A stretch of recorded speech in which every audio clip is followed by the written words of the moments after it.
Meet the youngest commander in the world, barely 15 years old. To win the centuries-long war between humans and the Formics, he took control of tens of thousands of fighter jets to protect humanity's deadliest weapon. If he failed, humans would become enslaved by the Formics. Yet, this little child ultimately single-handedly annihilated the entire alien Formic civilization.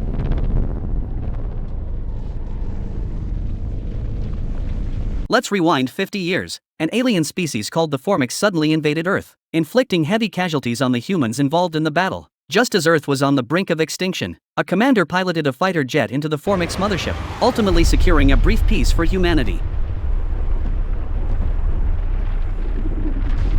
Although the Formics withdrew from Earth and returned to their home planet dozens of light years away, humans always believed the Formics would return. To prevent another Formic invasion, the International Fleet deployed a large number of warships near the Formic homeworld to closely monitor their every move.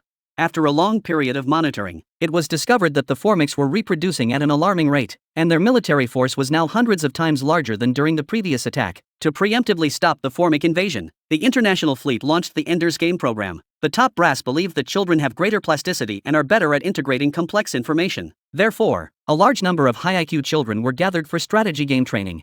Ender was a genius among these teenagers. With his grasp of the big picture and nearly perfect strategic execution, he quickly stood out and became the most outstanding commander. However, one day, after defeating the school bully in a game training session, he was suddenly informed by the school that he was expelled. Immersed in despair, Ender encountered the bully's taunts and provocations again in the hallway. Unable to bear it any longer, he finally snapped, picked up a deer antler from the table, knocked the bully to the ground, and then, despite the others' pleas for mercy, kicked him hard. This brutal scene left the junior students stunned and frozen in place, not daring to move.